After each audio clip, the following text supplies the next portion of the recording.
Hi, I'm Kara Murphy, and this is Money with Murphy. Last month, two firms, Tricolor and First Brands, declared bankruptcy in quick succession and spectacular fashion. The demise of these two companies prompted JPMorgan CEO Jamie Dimon to address concerns about private credit in general, saying, "When you see one cockroach, there are probably more." The ominous comment sent shivers down the backs of investors who have invested in the increasingly popular asset class, concerned about the potential for more trouble ahead.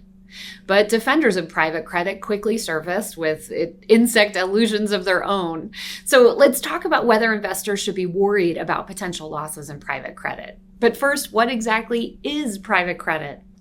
Prior to the global financial crisis, companies typically turned to banks or public markets for financing.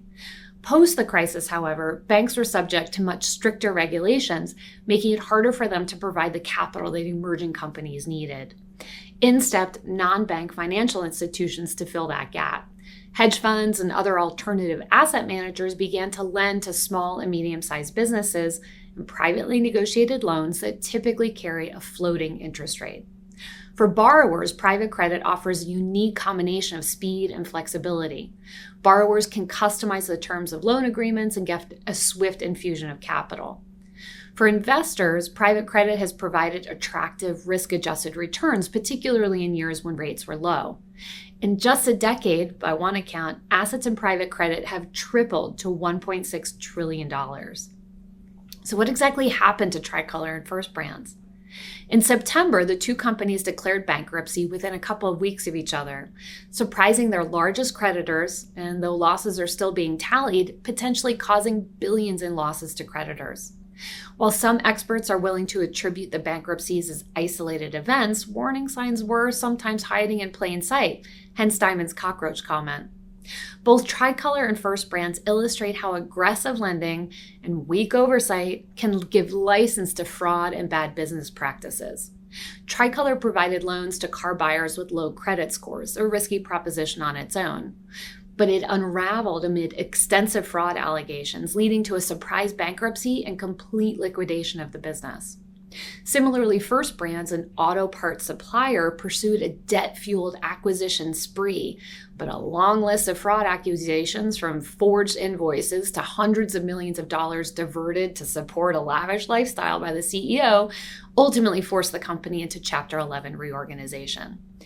Given these recent blowups, should investors consider investing in private credit? The experience highlights the dangers of limited transparency and relaxed underwriting standards that can creep into lending. Now, to be fair, both banks and private credit funds will experience losses, but banks tend to carry a large capital cushion to protect individual investors, whereas investors in private credit funds can bear the brunt of such losses. Luckily, investors can reliably grow their wealth by sticking with more traditional stocks and bonds. You don't have to invest in private credit. But for those who are interested in accessing the private credit markets, there are a few things to keep in mind. First is know who you're investing with and what the terms are. By conducting thorough due diligence to understand the additional costs and risks that come with offering loans to distressed companies. Selecting a manager who has endured multiple business cycles, has demonstrated expertise within private credit, and has a disciplined lending procedure will maximize your chances for success. Second is to understand how a private credit investment fits within your broader portfolio. Often these types of funds perform differently from the stock or bond markets, and investors may not be able to access their funds when markets are stressed. Private credit isn't going away. It fills an important gap in the capital markets, but it's a reminder that opportunity comes with risk. As investors, we can't control every cockroach that scurries out of the dark, but we can control how much exposure we have and how carefully we choose who manages it. The lessons from Tricolor and First Brands remind us that due diligence, diversification, discipline, they all matter more than ever. So until next time, invest wisely and live richly.